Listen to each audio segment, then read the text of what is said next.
찬양교회 은혜로운 찬양 감사합니다. 내 부모를 공경하라 라는 제목으로 말씀을 나누겠습니다. 십계명에는 두 돌판이 있습니다. 한 돌판에는 하나님을 경외하라 그러면서 안식일을 지키는 문제, 또는 우리 하나님의 이름을 만홀히 여기지 않는 문제, 또 우상을 만들지 않는 문제, 이 4계명이 이렇게 한 돌판에 있어요. 또 한 돌판에는 사람과의 관계가 있는데 제일 먼저 내 부모를 공경하라. 그러니까 하나님을 경외하라, 내 부모를 공경하라. 단어가 다른데 원어적으로는 같습니다. 그러니까 하나님을 경외하라, 부모를 경외하라. 하나님을 공경하라, 부모를 공경하라. 그래서 한 돌판은 하나님과의 관계를 갖고 있는 거죠. 그러니까 하나님을 경외하게 되면 주의를 성수게 하게 되고, 하나님을 경외하게 되면 우상을 만들지 않게 되고, 하나님을 경외하게 되면 하나님의 이름을 남용하지 않고 오용하지 않고 하나님의 이름을 영광되게 하는 거고, 내 부모를 경외하게 되면 사람과의 관계를 바로 하게 됩니다. 우상 숭배뿐만 아니고 살인하지 말라, 간음하지 말라, 도적질하지 말라, 탐심을 품지 말라, 물질 문제, 모든 게 그 부모와의 관계가 바로 되게 되면 이 부분들이 바로 잡히게 되는 겁니다. 지금 바울 사도는 에베소 교회 교인들에게 그걸 말하는 거예요. 십계명의 이쪽 돌판을 끄집어내면서 바로 내 부모를 공경하라. 이것이 이 땅에 살아가는 동안 내가 잘되고 그리고 장수하게 되는 방법이다라고 가르쳐주고 있습니다. 대한민국은 이제 고령화 사회에 접어들었습니다. 이 고령화 사회란 65세 이상 되시는 분들이 인구의 7%에 달할 때 우리가 고령화 사회라 그럽니다. 고령화 사회에 접어들었는데 2018년도가 되게 되면 대한민국은 고령 사회가 됩니다. 고령화 사회하고 고령 사회는 달라요. 고령화 사회는 이 나이가 늙어가고 있는 세대를 말하는 거고, 고령 사회는 이미 나이가 늙어버린 사회를 말하고 있는 겁니다. 그래서 고령화 사회는 인구 65% 이상이 한 7%가 될 때 고령화 사회라고 그러고, 나이가 65세 이상이 14% 이상이 되게 될 때 고령 사회라고 합니다. 그러니까 2018년도가 되면 우리 대한민국은 고령화 사회가 아니고 고령 사회가 되어버립니다.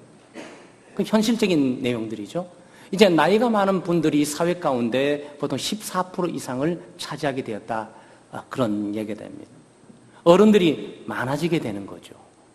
그래서 이런 시대 가운데 기독교인들, 예수 믿는 사람들은 바로 부모뿐만 아니고 어른에 대한 바른 자세와 또 섬김에 대한 바른 각오와 결심을 가지고 있어야 됩니다. 왜냐하면 어른들에는 각별한 사랑과 관심, 배려가 필요하기 때문입니다. 부모를 공경하라는 얘기는 명령이에요. 그러니까 어떤 윤리적인 사람들이나 도덕적인 사람이 말하는 것이 아니고, 어떤 가정 상담가가 말하는 것이 아니고, 가정 전문 사역자가 말하고 있는 것이 아니고 하나님이 말하는 거예요. 이 세상을 창조하시고 우리를 만드시고 가정을 설립하시고 하셨던 바로 그 하나님께서 명령하시는 겁니다. 제안과 명령은 달라요. 제안은 거절할 수가 있어요. 그렇지만 명령은 거절할 방법이 없습니다. 하나님께서 모든 인류뿐만 아니고 모든 가정, 또 모든 사회에 있는 사람들에게 어른들, 부모에 대한 공경을 하라라고 명령하신 거예요. 이 명령에 따라 순종하게 될 때 그 사회는 복된 사회가 되는 것이고 아름다운 사회가 되는 것이고 행복한 사회가 되는 것이지만, 하나님의 명령을 불순종 어기게 될 때 반드시 재앙을 가져오게 돼요. 가정에도 재앙뿐만 아니고 사회에도 재앙이고 이 국가에도 큰 재앙을 가져오게 되는 겁니다. 디모데후서 3장 1절에 타락한 시대, 이 마지막 때에 종말론적인 예고를 예언한 것이 있어요. 마지막 때가 되면 부모를 거역하고 회방하며 존경하지 아니하고 자기만을 위하고 돈을 위하고 살게 된다는 거죠. 그건 마지막 때 징조예요. 그 성경은 이 마지막 때 종말의 시대에 이 시대를 어떻게 예고하기에는 부모에 대한 자세가 무너지게 된다. 부모에 대한 관계가 깨어지게 된다. 부모를 거역하게 된다. 부모를 회방하게 된다. 부모를 사랑하지 않는다. 부모를 존경하지 않는다. 부모를 무시한다. 부모를 업신여긴다. 부모를 자기보다 못하게 여기고 돈보다도 못한 존재로 전락시키고 만다. 이게 마지막 날에 있는 예고의 모습이에요. 아마 여러분 주변을 보게 되면 아마 이런 현상들을 많이 보게 되죠. 제가 어렸을 때만 해도 부모님을 때렸다. 이런 얘기를 전혀 들어보지 못해요. 감히 상상도 할 수 없는 일이죠. 근데 지금은 뭐 어른들을 무시하고 업신여기고 부모를 거역하고 부모를 대하는 것뿐만 아니고 부모를 버려버려요. 부모를 때리면서 폭행을 하는 사람들도 있어요. 심지어 돈 때문에 부모를 무자비하게 죽이는 사람들까지 있게 됩니다. 그러니까 이 시대가 급격하게 타락의 농도가 짙어진 것이고 우리도 모르게 어느 날 또 그랬군 이렇게 세지만 그것은 천인공노할 일이에요. 성경의 개념으로 보게 될 때 내 부모를 공경하라 그러는데 이 부모를 업신여기고 무시할 뿐만 아니고 부모를 버릴 뿐만 아니라 부모를 폭행하고 그리고 부모를 죽이기까지 한 일은 말세다. 세상의 마지막 올 때까지 왔다. 그런 얘기인 것입니다. 예수 믿는 사람들은 기독교인으로서 어른과 부모를 공경해야 됩니다. 어떤 상황, 어떤 조건, 어떤 여건에 핑계를 댈 수 없어요. 하나님의 명령이 핑계할 수 있는 것은 아니에요. 그래서 부모 공경은 내가 환경이 안 된다, 처지가 안 된다, 분위기가 안 된다, 물질적인 어려움이 없다, 이걸로 핑계될 수 있는 것이 아니라는 얘기입니다. 왜냐하면 부모를 공경하는 것은 위대한 특권일 뿐만 아니고 소홀히 할 수 없는 인류의 도덕이에요. 인간으로서 생존하면서 가장 아름다운 미덕이 바로 부모에 대한 공경인 것입니다. 부모의 은혜를 배반할 수 있다. 다른 모든 것들을 다 배반할 수 있다는 얘기예요. 그렇지 않겠습니까? 나를 낳아주시고 사랑해주시고 공급해주시고 보호해주시고 지켜주시고 그리고 양육해주시고 교육해주신 부모를 가감하게 대적하면서 버릴 수 있다면 자기를 사랑하지 않고 키워주지도 않고 양육하지도 않고 도와주지 않는 사람들을 배반하고 치는 문제야 쉬운 문제죠. 그렇지 않습니까? 그러니까 지금 하나님의 말씀이 두 돌판 가운데 이 두 번째 돌판에 내 부모를 공경하라는 이 문제가 얼마나 심각하게 중요한 문제냐. 자기를 낳아주고 키워주고 도와준 부모를 거역하고 배반하고 칠 수가 있다면 나머지는 모든 것들은 다 칠 수 있는 거예요. 그래서 사회가 붕괴돼 가고 있는 겁니다. 여러분 이게 단순한 게 아니에요. 단순한 교훈이 아닙니다. 이거는 인류 생존과 관계되어 있는 것이고 가정 생존과 관계되어 있는 것이고 국가와 사회의 번영과 행복과 직결되어 있는 굉장히 신중한 문제인 거예요. 우리가 형편에 따라 여건에 따라 들어도 되고 안 들어도 되는 것이 아니고 반드시 실현에 옮겨야 되는 중요한 계명이고 순종해야 될 명령이란 말이죠. 이 가정의 날 좀 우리 창대교회 교우들이 물론 어른들을 다 여의 버린 분들이 계실 거예요. 부모님 이 땅에 없는 분들이 계세요. 고아로 계신 분들도 있겠지만 고아도 사실 부모가 있는 편이죠. 부모님이 하나님의 부름을 받고 더 이상 부모님을 뭐 어떻게 해보려니까 해볼 수가 없는 분들이 계세요. 그런 분이라면 주변의 어른들을 부모로 생각하시면서 이 말씀을 한번 적용하시고요. 또 지금 아직도 부모님들이 생존해 있다면 이 가정의 날 우리 자신의 일도 중요하고 자식들 일도 중요하지만 우리를 낳아주시고 길러주시고 키워주시고 보호해주시고 지켜주시고 아낌없이 주시기를 늘 바라고 원하는 그 부모님을 다시 한번 기억하면서 성경 말씀에 따라 잠시 잠깐은 일평생 하면 좋지만 잠시 잠깐이라도 부모님의 은혜를 기억하면서 공경과 섬김의 삶이 실천되는 그런 기간 되시기를 주의 이름으로 축원합니다. 어떻게 해야 부모님을 기쁘게 공경할 수가 있습니까? 공경한다는 말은 섬기다, 또 받들다, 또는 떠받들다라는 이런 말입니다. 물심양면으로 부모의 필요를 돕고 섬기고 또 부모를 진심으로 존경하는 그런 마음들을 말하고 있는 겁니다. 그래서 기독교 자녀들은 부모님을 존중해야 되고 부모님을 존경해야 되고 부모님을 사랑해야 되고 부모님을 공경하면서 그 은혜에 보답하는 삶을 살아가야 합니다.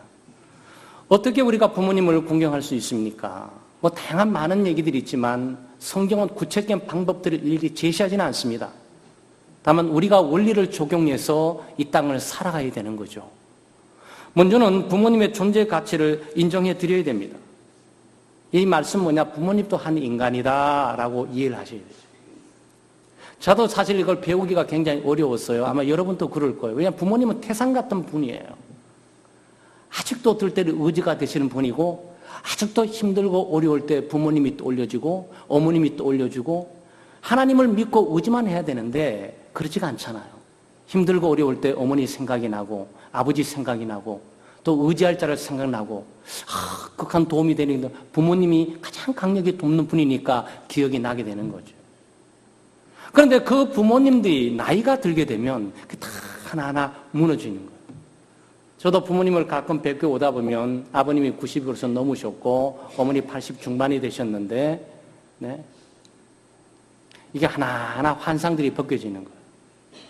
그래서 저는 만나 뵙고 오게 되면 내가 의지해야 되겠다, 좀 기도를 부탁해야 되겠다, 생각 힘들고 어려울 때 부모님 생각나서 싹 지우기로 했어요.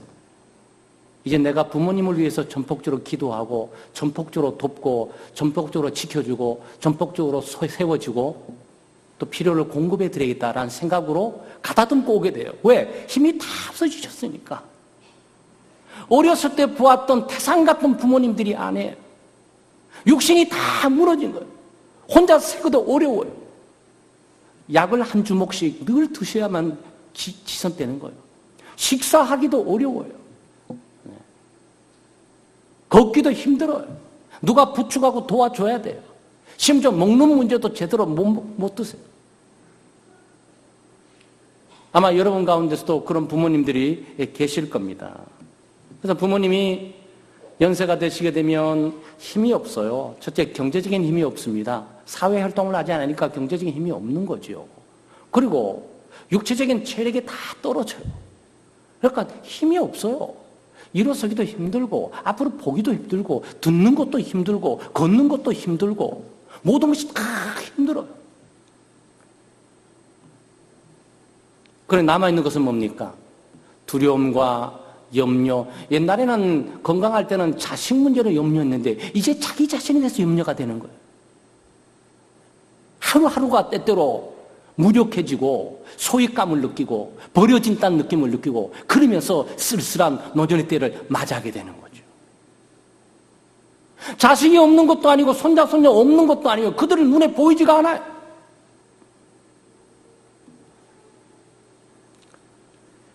이런 상황 가운데 우리 기독교인들은 부모님들을 하나의 인간으로 가치를 부여해야 됩니다. 인간은 존엄하다.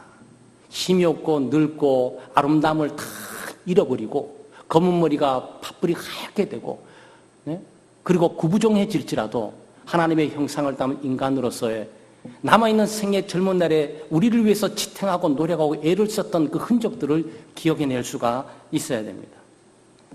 부모님도 대화가 필요하잖아요. 사람이 먹을 게 필요하잖아요. 입을 게 필요하지 않습니까?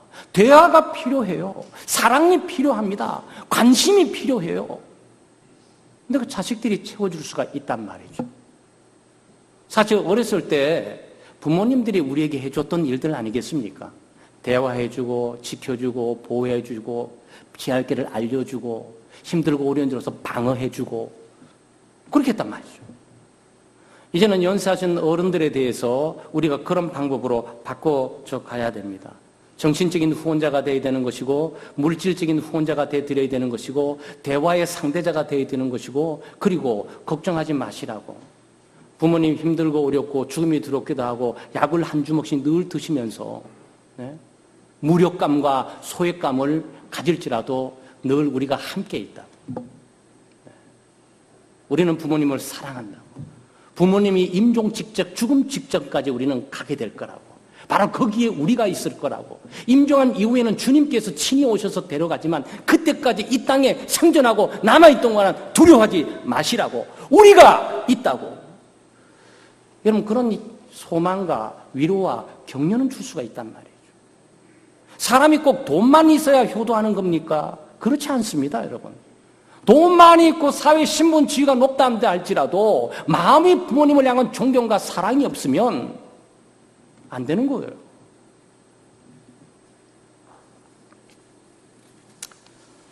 전화 한 통을 하면서 대화를 해주는 것도 필요하고요. 존재가치 위해서 나는 가족의 일원이구나. 그때 아이들이 나를 사랑하는구나. 나에게 관심을 두는구나. 아유, 나 같은 늙이 번거롭고 집만 되는데 또 오늘 식사하자고 또 불러내는구나. 그 마음만 받아도 감사한 거죠.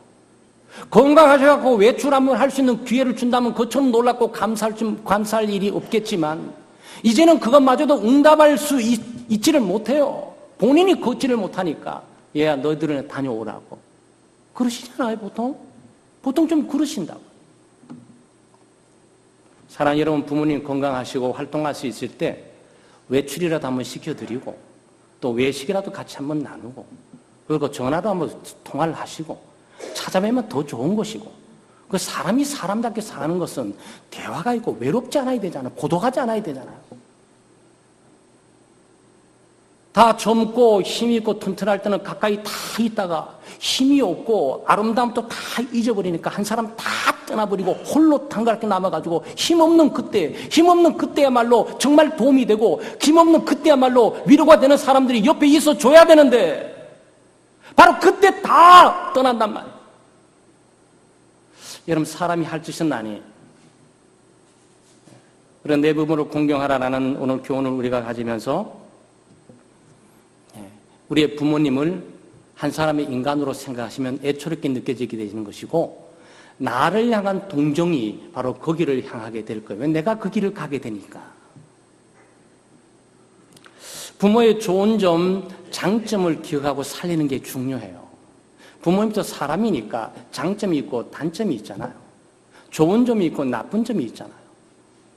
저도 인생을 살아가면서 많은 친구도 있고 대화를 나눴던 사람이 있는데 참 저의 마음을 굉장히 껄끄럽고 어렵게 만든 사람, 만나고 싶지 않는 사람들이 꼭 가정을 위해서 불평불만하는 사람인데 그중에 부모를 향해 불평과 불만, 원망을 품고 있는 사람을 보게 될 때 조금 이게 가까이 다가가기가 어려워요. 아, 왜 그러지? 부모님의 단점도 있고 약점도 있고 나쁜 점도 있고 못해준 것도 있지만 부모님이 잘해준 것도 있을 거 아니겠어요? 부모님의 장점도 있을 거 아니겠어요?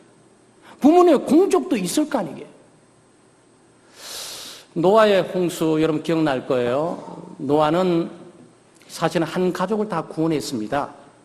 하나님의 뜻을 따라서 믿음으로 살면서 사람들의 비웃음과 조롱을 당했지만 신앙적으로 믿음으로 구원의 방주를 위해서 거의 한 120년 집중하면서 바로 하나님의 심판대를 대비하면서 가족의 구원을 위해서 힘썼죠. 결국 가족들은 노아의 믿음 덕분에 그 홍수 가운데 살아남게 된 거예요. 그 자식이 셈, 함, 야벳입니다. 그런데 노아가 끝까지 도덕적으로 윤리적으로 멋진 모습, 아버지로서 훌륭한 모습, 존경한 모습만 보이면 얼마나 좋겠어요. 홍수 다 끝나고 난 다음에 농사 짓고 포도가 잘 되니까 그냥 포도주를 만들어가지고 마시니까 술에 취한 거예요. 술에 취하니까 온몸을 벌거벗고 왜 그런지 누워도 그건 나체로냐 있은 거예요. 그런데 셈, 함, 야벳 가운데 함이 그것을 보고 아버지 거 덮어줘야 되잖아요. 단점을 덮어줘야 되잖아요. 단점을 가려줘야 되잖아요. 그러고 못 본 듯이 지나가면 되는 건데 굳이 형제들 가고 아버지 저거 뭐냐, 아버지는 왜 저런 모습이냐, 부도덕하다, 비윤리적이다, 저런 아버지가 부끄럽다, 뭐 저렇게 사냐, 저게 교회 간다고 저러는 거냐, 왜 생활과 말이 틀리냐. 그러니까 함이 그러니까 셈하고 야벳이 무슨 뜻인가 와보니까 아버지가 벌겋고 누워있는 거예요. 그러니까 감히 아버지의 수치스럽과 초라함을 바라볼 수 없어서 뒤로 들어갑니다. 뒤로 들어가서 그걸 가려주는 거죠. 노아가 깼어요. 깨고 난 다음에 함에 대해서 저주를 합니다. 그리고 셈과 야벳에 대해서 아버지로서 축복을 하게 되죠. 바로 그 함의 자손이 가나안 땅, 가나안이에요. 그들이 원래 노아 시대부터 이미 셈, 함, 야벳의 자손들에게 주도록 결정된 상황들이에요. 그렇게 된 거예요. 역사가. 여러분, 함의 입장에 보게 될 때 물론 아버지가 부끄러워요. 아버지가 수치스러워요. 왜 아버지가 술에 취했는지, 왜 아버지는 술을 마셨는지, 왜 포도를 만드시면 건강하게 포도를 잘 갖고 사지 않고 술로 만들어서 마셨는지, 왜 저렇게 비윤리적으로, 비도덕적으로 살았는지, 왜 우리를 부끄럽게 하는지. 그래, 입장 바꿔놓고 생각하면 자기가 산 게 누구 덕인데? 홍수에서 살아남은 것은 누구 덕인데? 노아의 믿음과 노아의 헌신을 통해서 가족 모두가 살아남은 게 아니냐고요.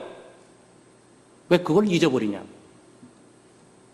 사랑하는 여러분은 우리의 부모님들을 평가하고 생각하게 될 때 부모님이라는 것 단어 하나만으로 존경과 존중을 마땅히 받으세요. 아버지, 어머니라는 것 단어 한마디만으로 그 위대함에 우리는 정말 머리를 숙여야 됩니다. 부모님의 장점을 보세요. 가정 속에 부모님의 좋은 점과 잘한 일들을 이렇게 고려하다 보면 섭섭한 거, 상처받은 거, 부모님이 나에게 억울하게 했던 것들을 다 이렇게 감출 수 있어요. 혹시 여러분 가운데 아직도 부모님을 원망하고 계시고 부모님을 불평하고 상처받은 것들 생각하고 계시다면 예수 믿는 자로서 다 그리스도께서 그 상처 다 치유하십니다. 그리스도께서 가시게 되면 그 상처와 고통과 아픔들을 주님께서 다 받을 치유하시고 새롭게 하세요.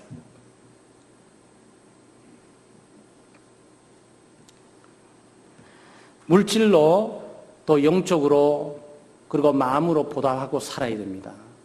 마음으로 보답하고 살아야 돼요.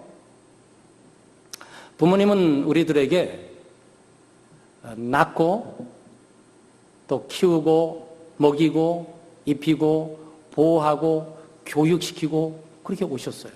그럼 의심할 여지 없어요. 여러분 가운데 스스로 이 땅에 존재하신 분 계십니까?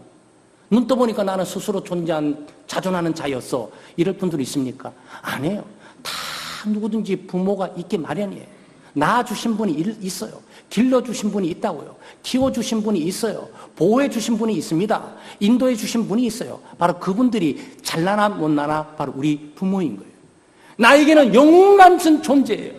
나에게는 하나님 다음으로 구원자 같은 존재라고요. 근데 그 부모님을 향해서 우리가 성장했을 때 우리가 가진 자세는 그들의 연약함과 그들의 무력함과 그들의 소외감을 우리가 돌 던지거나 업신여기거나 무시해서는 안 되는 거죠. 그들의 고통과 아픔, 슬픔들, 그들의 무력감과 그들의 소외감은 바로 오늘 우리를 위한 희생이었다는 사실을 기억할 필요가 있습니다. 이게 은혜죠. 예수 믿는 사람들이 하나님의 은혜를 잊어서는 안 되잖아요. 하나님의 은혜를 잊는 그 순간 기독교인이 아니에요. 왜냐하면 기독교인은 하나님의 은혜로 기독교인이 되는 거고 하나님의 은혜로 기독교인의 삶을 살게 되는 거고 하나님의 은혜로 우리가 하나님의 나라를 가게 되는 거죠. 하나님의 은혜가 없으면 여러분과 저는 이 땅에 와 있을 수도 없고 이 존재할 수가 없어요. 마찬가지예요. 부모의 은혜라는 게 있어요. 최소한의 부모의 은혜를 기억을 해야 됩니다. 은혜는 보답해야죠. 은혜는 갚아야죠. 사람이 태어나서 은혜에 대한 배은망당한 행위처럼 그렇게 초라한 모습은 없습니다. 그는 타락하고 오염된 극적인 모습이에요. 그리고 오늘 우리가 살아가는 이 시대에 부모를 향해서 돌을 던지면서 부모를 무시하고 없애길 뿐만 아니고 부모를 버릴 뿐만 아니고 그들을 폭행하고 그들을 버리는 심지어 죽인 데까지 나가는 것은 쉽게 말하면 갈 때까지 간 거죠. 더 이상 천륜이 떨어질 일이 없어요.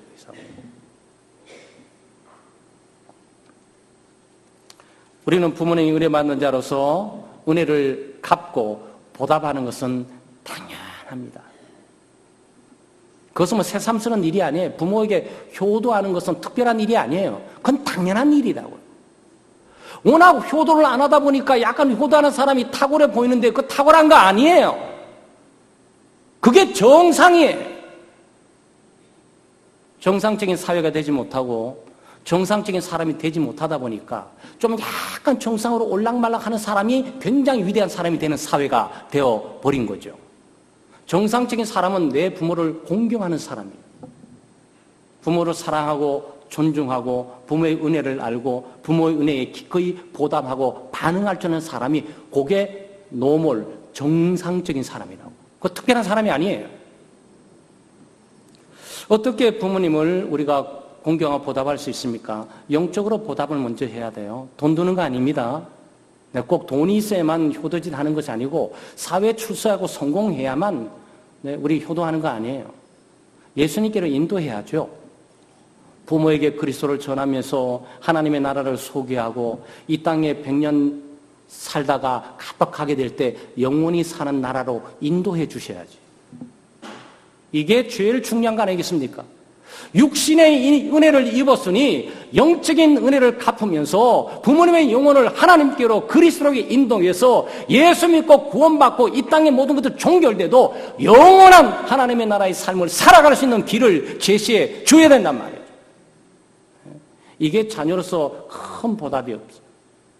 제일 큰 효도 가운데 효도가 부모를 예수님께로 인도하는 거죠.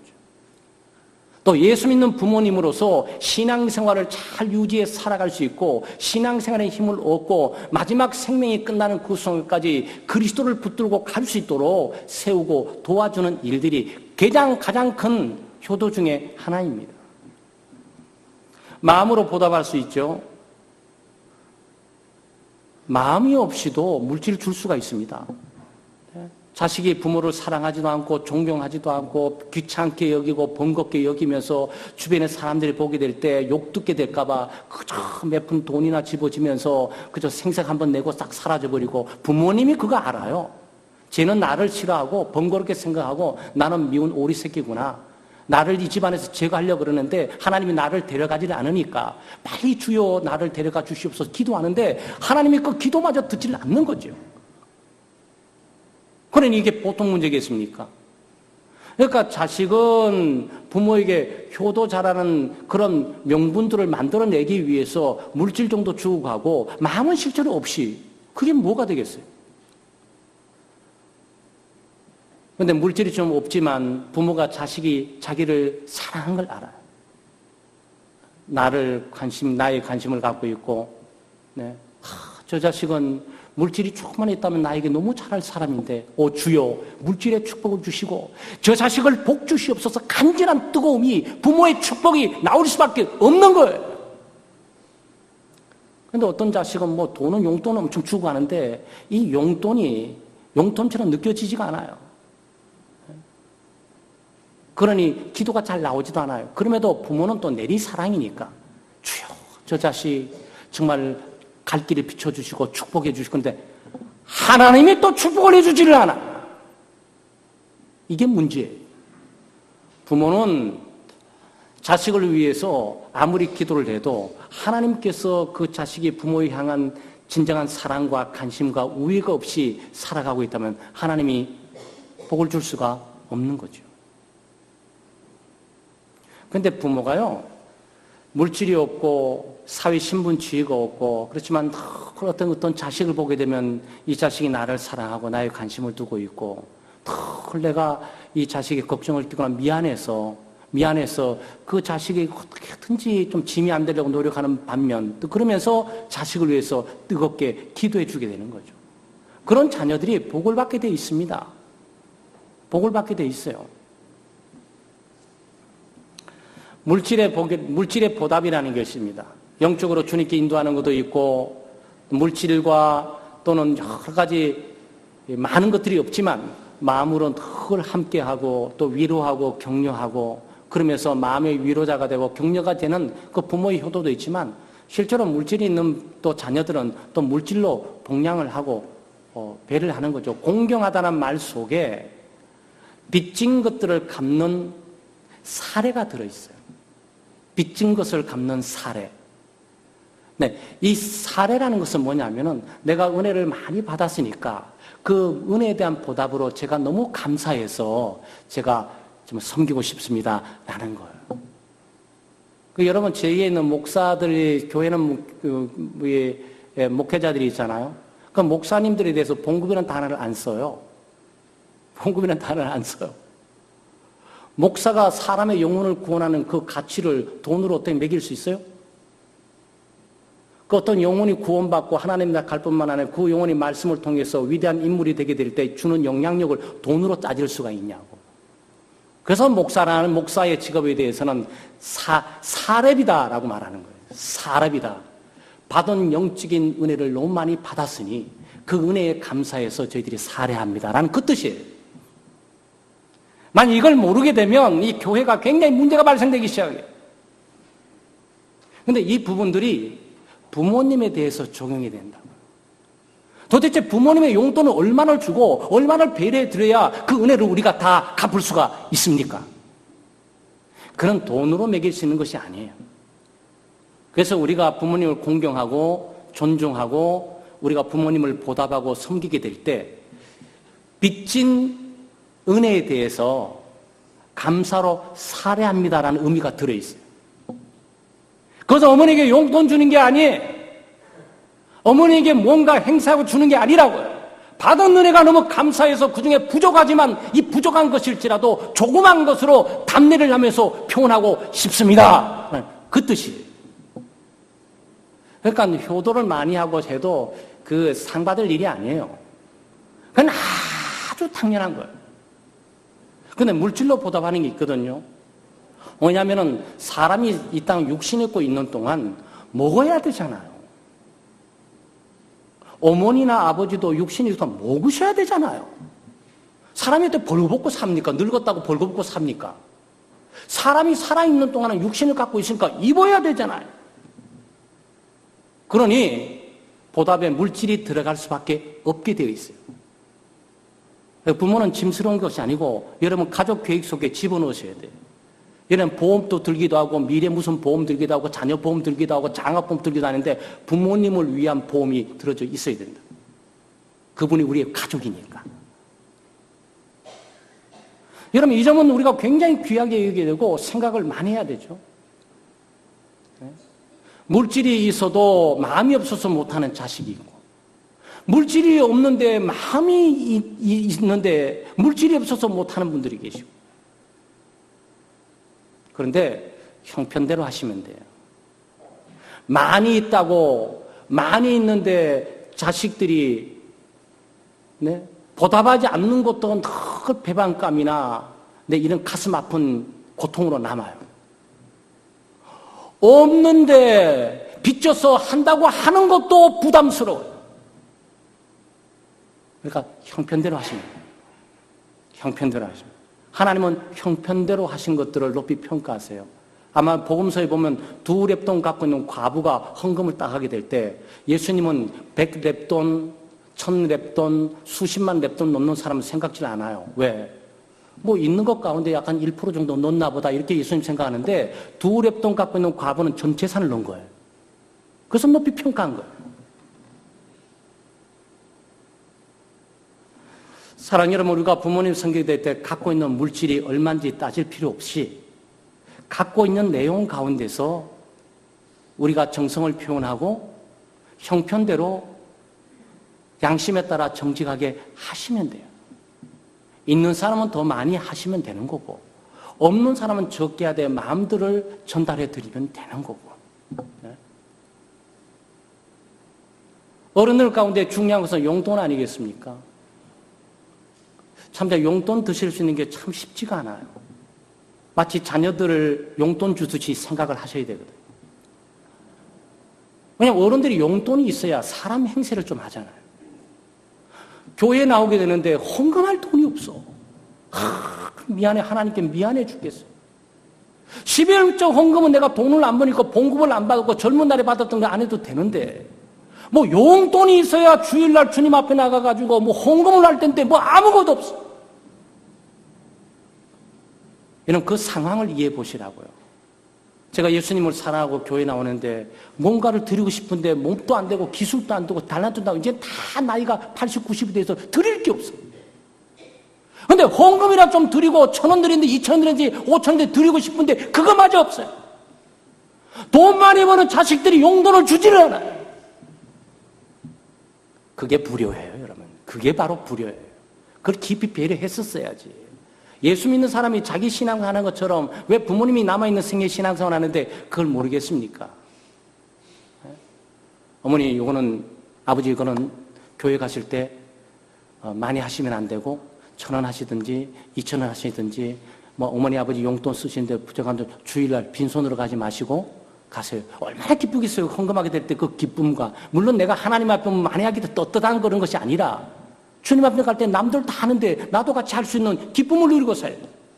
자식들이 부자면 뭐합니까? 사회신문 지위가 높으면 뭐합니까? 부모가 날마다 초라하게 하나님의 교회에 들나다니면서 여러분 우리가 깊이 생각하면서 그럴 필요는 없다고 생각합니다. 그리고 용돈 주게 되면 노인들이 어디다 쓰겠어요, 여러분? 어디다 쓸 것 같아요? 여러분 어른들 용돈 많이 들면 용돈 헌금하면서 다 갖다 바칠 것 같아요? 그 정도 되면 가문의 영광이지. 하나님이 주신 축복들이 쌓여져 있으니까. 다 자기 새끼들, 자식들에게 다 가는 거예요, 용돈으로.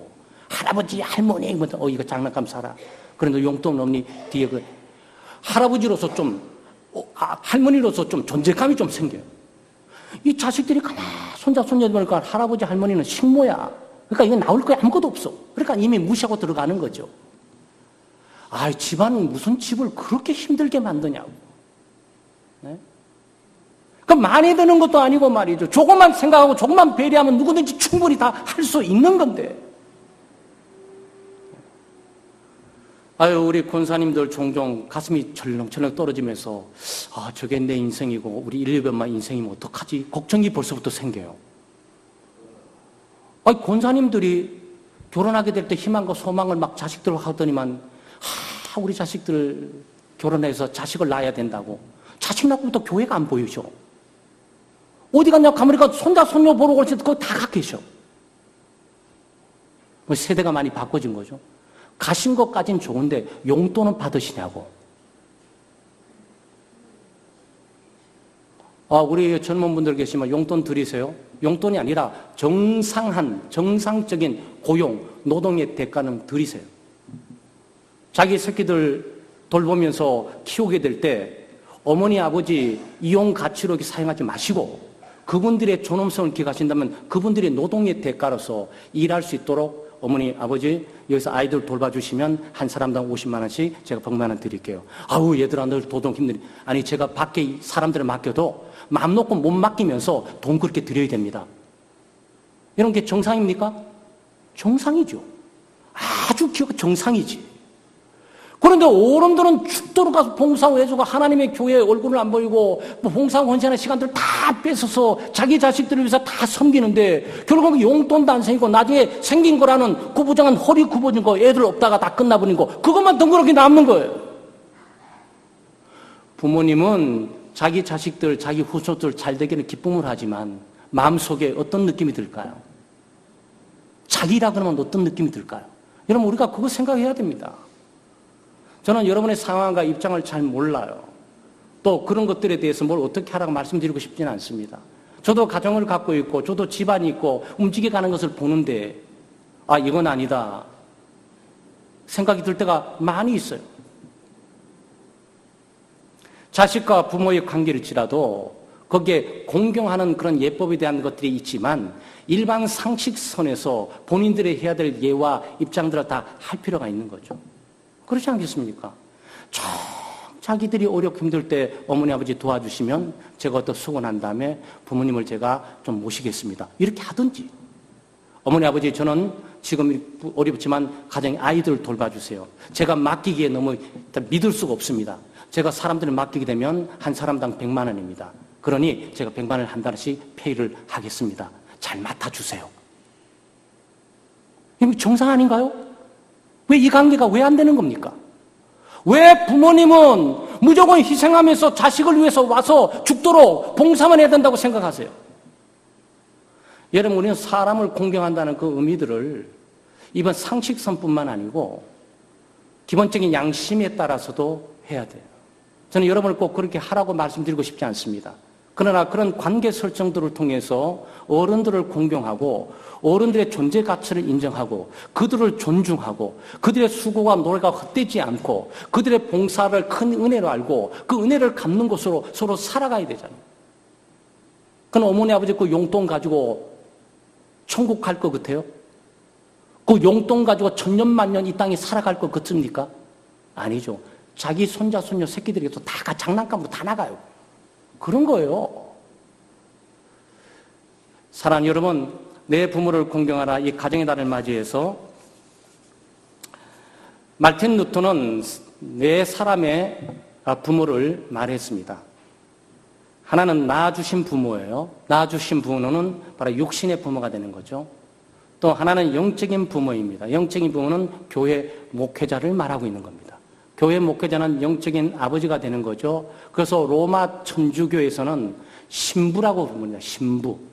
그 신부를 영어로 father, 아버지예요. 육신으로 이 세상에 태어났지만 목회자의 메시지를 통해서 영적으로 거듭나는 하나님의 나라의 자녀로 바꿔지는 것들이 바로 영적인 부모라고. 그리고 지식을 전해주는 부모가 있어요. 이 부모는 학교의 선생님들이에요. 학교에 가면 선생님들이 그들의 지식을, 머리들을, 많은 정보들을 전달하면서 그들에게 제공해 주고 있는 거죠. 하나의 국가의 통치자, 왕이나 전제주인의 왕이지만 한 나라의 대통령이 바로 아버지의 기능과 역할로 존중을 받아야 되는 거죠. 근데 요즘 여러분 돌아가는 잘 보세요. 가정에 부모도 무시하고 이렇게 여겨버리는 거고, 교회 목사도 무시하고 여겨버리는 거고, 네?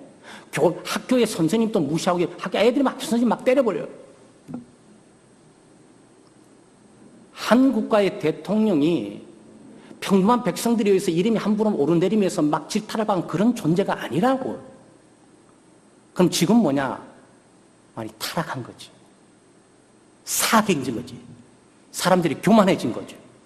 질서를 어지럽히면서 자기 스스로가 왕이 된 것처럼, 자기 스스로가 부모가 된 것처럼, 자기 스스로가 영적인 지도자가 된 것처럼 전부 상황들이 바뀌어져 나가는 거죠. 사랑하는 여러분, 이 질서를 기독교인들이 잡으셔야 돼요. 이 질서는 우리가 만드는 질서가 아니고 하나님께서 결정해 놓은 질서들이고 이 질서에 대한 명령들이 우리에게 주어지고 있는 겁니다. 가정에서 부모를 공경하게 될 때 가정이 바로 서고 가정이 복을 받게 됩니다. 교회에서 영적 지도자를 공경하게 될 때 그 교회가 바로 서게 되고 교회가 복을 받게 되는 겁니다.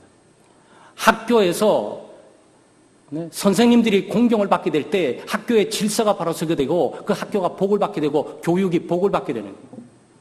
국가에서 한 나라의 대통령을 존중하고 공경하게 될 때 바로 그 나라가 질서가 세워지면서 바로 그 나라가 복을 받게 되는 거예요. 가정의 달을 맞이해서 부모 공경, 어른 공경, 스승 공경, 통치자 공경에서 복된 가정, 복된 교회, 복된 사회, 복된 학교, 복된 국가를 이루게 되는 여러분 되시기를 주의 이름으로 축원합니다. 박용목 목사님이라고 계세요. 박용목 목사님이라고 계시는데 이 목사님은 목사님이시자 신이셨습니다. 그래, 기독교 초창기 1950년대, 1980년대까지 부흥사로 열심히 일하다가 돌아가셨죠. 또 이분이 지은 시 가운데 효성 더욱 주옵소서라는 시가 있어요. 목사님이시면서 시인으로 알려져 있는 분이죠. 우리 부모 나를 낳아 이토록 기르실제 흘린 눈물 그 얼마며 태운 애는 어떠하뇨. 하나님께 불출불의, 부모님께 불효한 자, 살아생전 못한 효성, 오늘 더욱 원통하다. 살아실제 어찌하여 효성을 못다하고 오늘 와서 이다지도 가슴이 쓰리는 곳. 아버님의 무덤 앞에 엎드려서 생각하니 간장에서 쏟는 눈물 금할 길이 가히 없다. 효도를 가르치고 효행을 권하면서 내 부모 섬긴 것은 너무나도 소홀하다. 아무리 운다 한들 백골이 아실까만 창자 끊어지듯 안 울고는 못 참겠네. 오 주여 사하여 주소서, 불효한 죄 사하여 주소서. 아버님 전 못한 효도 뼈아프게 여기오니 어머님 생전에는 효성 있게 하옵소서. 오 주여 주옵소서, 효성 더욱 주옵소서. 이 목사님의 기도예요. 사랑 여러분, 이 가정의 달을 맞이해서 우리 가정 모든 것도 소중하지만 우리의 근본 부모님을 다시 한번 생각하면서 효를 다할 뿐만 아니고 한번 공경의 예를 표현하는 그런 복된 시기 되시기를 주의 이름으로 축원합니다. 기도하겠습니다. 하나님 아버지 참으로 감사합니다. 하나님의 크신 은혜와 사랑으로 저희들 예수 믿고 삽니다. 이 땅을 살아가면서 부모님을 기억하면서 우리 내 부모를 공경하라는 주의 말씀을 가슴에 새기고 이 가정의 달 많이 해야 될 일이 많지만 우리를 낳아주시고 길러주시고 키워주시며 보호해주시고 인도해주셨던 우리 부모님을 다시 한번 기억하면서 부모를 공경할 수 있는 기회를 잘 선용할 수 있도록 은혜를 베풀어 주시옵소서. 소외되고 가슴 아파하고 또는 심한 배반감 가운데 심한 고독과 소외감 가운데 있는 우리 부모들을 다시 한번 기억하면서 그들을 섬겨 하나님의 뜻을 이룰 수 있는 그런 복된 시기가 되도록 도와주시옵소서. 감사드리며 예수님의 이름으로 기도드리옵나이다. 아멘.